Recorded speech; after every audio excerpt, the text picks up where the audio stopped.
Buenos días chicos, ¿qué tal? Voy a presentarles, algunas cuestiones de los tipos de texto, ya que vamos a perder varias sesiones esta semana, y simplemente algunas cuestiones para que cuando veamos los tipos expositivos y los tipos argumentativos ya tengan cierta idea, ¿vale?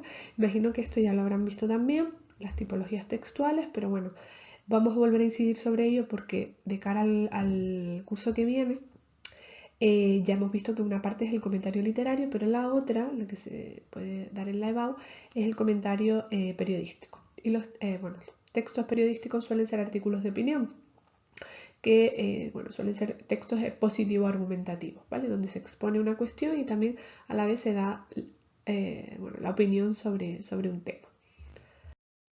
Bien, los tipos de texto pueden clasificarse según diferentes cuestiones. ¿Vale? Hay distintas clasificaciones según lo que tengamos en cuenta. Así pues, si tenemos en cuenta el canal de transmisión, podemos distinguir textos orales o textos escritos. Si tenemos en cuenta cómo están organizados los contenidos, podemos distinguir narración, exposición, descripción, argumentación y diálogo. Si tenemos en cuenta el ámbito de uso, pues hay textos científico-técnicos que tratan sobre un tema especializado, por ejemplo, sobre física. Podemos ver o encontrar textos periodísticos, pues los que vemos en cualquier medio de comunicación, y también el que ya les he dicho que se estudiará para el curso que viene, para el comentario de texto de la EBAU, el literario, que ya lo hemos visto, el jurídico administrativo, que tiene que ver con las leyes, con cualquier presentación de una instancia, de una reclamación, de una sentencia judicial, unas becas que vayan a pedir, tiene que ver con el jurídico administrativo.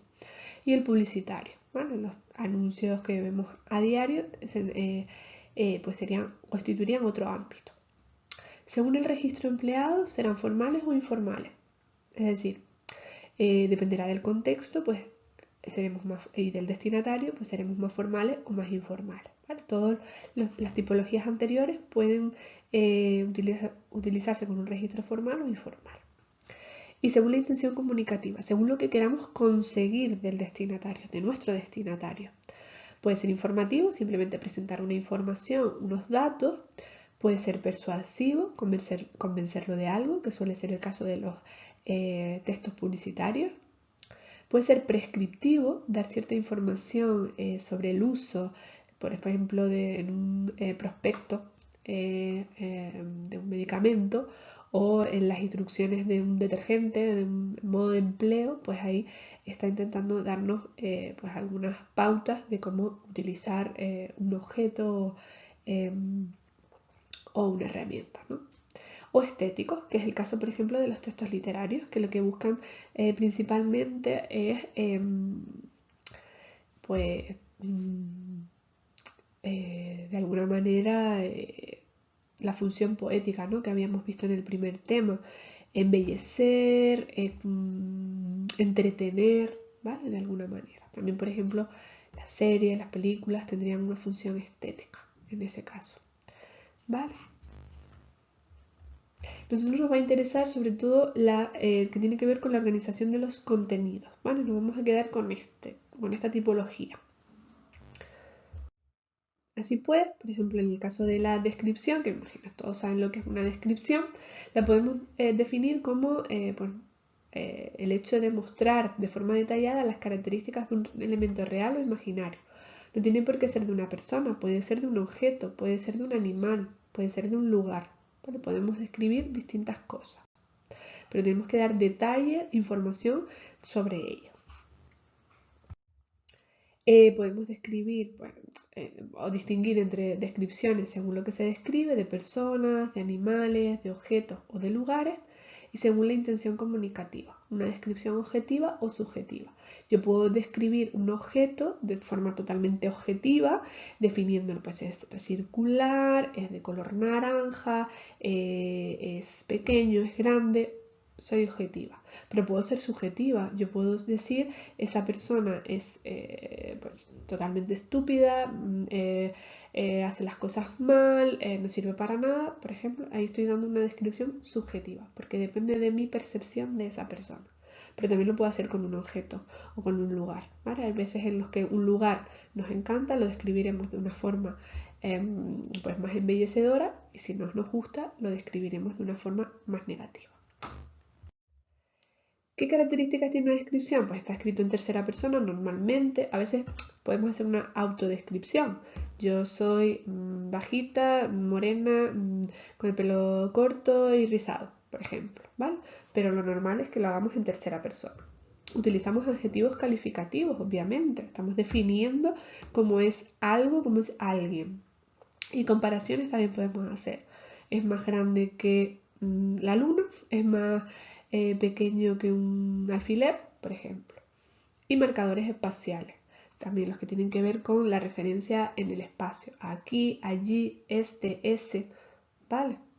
Todo eso serían marcadores de tipo espacial. En cuanto al diálogo, bueno, yo creo que esto es también algo que conocen, ¿no? El diálogo pues consiste en el intercambio de comunicación entre dos o más personas, ¿vale? En donde las personas se van turnando para hablar, ¿no? Si yo estoy dando un discurso, eso no es una conversación, porque solo estoy hablando yo, ahí no interviene más de una persona. Eso sería una presentación, una exposición, pero no es un diálogo, ¿de acuerdo? Entonces, en este caso tienen que intervenir las dos personas y las dos se van turnando el papel de emisor y receptor, ¿no? ¿Se acuerdan de los elementos de la comunicación? Espero que sí. Cuando yo hablo estoy siendo emisora, pero cuando escucho a quien me responde soy receptora. El diálogo puede ser espontáneo o planificado, ¿no? Por ejemplo, en un debate electoral, una tertulia en la televisión, es un diálogo planificado, mientras que un espontáneo es cualquiera que surge de la nada, sin pensarlo, ¿vale? A veces hay diálogos que forman parte de otra modalidad, por ejemplo, en las narraciones, un texto narrativo, vimos por ejemplo en el Quijote que predominaba el diálogo, ¿vale? Pero el texto es narrativo, es un género narrativo, lo que pasa es que hay una parte que es fundamentalmente diálogo. O en los géneros, en el género teatral también, en el género teatral es donde realmente predomina este tipo de texto. Y el diálogo puede ser escrito, directo, cuando se reproducen literalmente las palabras, ponemos un guión, lo que dijo esa persona y después dijo Juanita en tal situación, ¿vale? O puede ser indirecto. Cuando el narrador, por ejemplo, expresa en ese momento el profesor interpeló cállense a todos sus alumnos. Ahí sería indirecto, ¿de acuerdo? Porque no se está reproduciendo las palabras de alguna manera literalmente. ¿Qué características suele tener un diálogo? Pues utilizamos verbos como decir, exclamar, preguntar, o verbos de pensamiento como desear o pensar, ¿vale?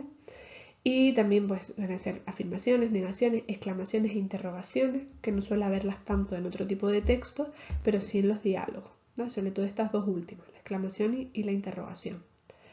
Y en el espontáneo pues suelen utilizarse muletillas, ese en plan que a usted le gusta mucho, o palabras propias de una jerga, ¿no? ¿Se acuerdan de la jerga juvenil? Pues ahí podrían meter, en un diálogo pueden meter todos los hype, cringe, crash que quieran, pero en otros tipos de texto no tanto.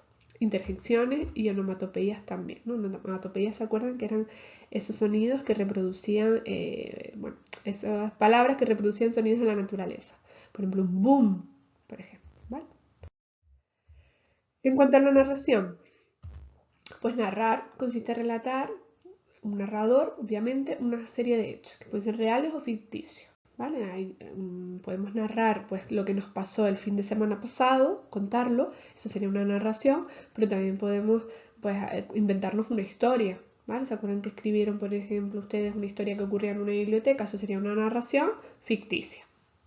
Y suele tener unos personajes que pasan un tiempo y un espacio. Acuérdense, por ejemplo, que en la novela, una de las características que había impulsado el Quijote en la novela moderna era precisamente que los personajes evolucionaban, ¿vale? Y a través del tiempo pues iban cambiando. ¿Qué tipos de narraciones? Pues conocemos textos literarios como la novela, el cuento o la leyenda, pero hay otros que no son literarios. Una memoria, por ejemplo, no es literario. Una memoria se suele hacer, por ejemplo, en los centros educativos, pero también por ejemplo, los parlamentos, los congresos suelen hacer memorias anuales de todo lo que ha ocurrido durante ese año, todos los eventos que han ocurrido, todas las actividades que se han realizado. En empresas también se suele hacer. Una biografía, la vida de una persona, pues también es un texto, una narración, porque estamos contando una serie de hechos de forma cronológica, ¿no? A través del tiempo. Un libro de viajes, que no es lo mismo que una guía de viajes, ¿vale? Un libro de viajes suele ser donde se cuenta, pues, un determinado viaje, cómo se fue realizando, ¿no? Seguramente conozcan algún blog de viaje, donde cuente, pues, el primer día hicimos esto, el segundo día esto otro, el tercer día lo que sea, ¿vale? O una crónica deportiva para los futboleros. Pues una crónica deportiva es una narración no literaria, puesto que se va contando los hechos también según conforme ocurrieron, ¿vale? Y se van nombrando los personajes que intervinieron también en el partido o en lo que sea. ¿Qué elementos tenemos en la narración? El narrador, que ya se acuerdan los tipos que había, los personajes, el tiempo, la acción y el lugar, ¿no? Fundamental, la acción es lo que ocurre, lugar dónde, el tiempo cuándo, el narrador quién lo cuenta y los personajes a quienes les ocurrieron las cosas. ¿Y qué estructura suele tener una narración? Pues planteamiento, nudo y desenlace. El planteamiento se presenta a los personajes, el lugar y el tiempo. En el nudo, los problemas que les acechan a esos personajes. Y en el desenlace, pues suele, bueno, al final se resuelve lo que, o se llega a un final, digamos, a una conclusión. A veces no pasa, a veces el desenlace queda como un poco abierto a la imaginación, ¿no? Acuérdense, por ejemplo, de Pulsaciones, que pasaba esto. ¿Y qué características lingüísticas suele tener una narración? Pues suelen abundar los verbos, sobre todo en pasado, ¿vale? Las narraciones se suelen contar más en pasado. Véanse un cuento, una historia. El texto del Quijote que vimos también, por ejemplo, estaba escrito en pasado. ¿Qué tipos de conectores se usan? Pues primero, después, segundo, luego, finalmente, al final. Todo lo que son de orden o temporales. Pónganse en la tablita, hay una sección que es de ordenadores, como primero, segundo, tercero, etc. O también los temporales. Primero, después, luego, al final. ¿Va? Bueno, y nada, con esto por lo menos tenemos en cuenta estas tres tipologías según la estructura, la narración, la descripción y el diálogo, y ya en clase veremos las siguientes, que son la exposición y la argumentación, y las veremos más detenidamente, trabajaremos algunos textos con ellas, pero esto simplemente es para que lo recuerden, ¿vale?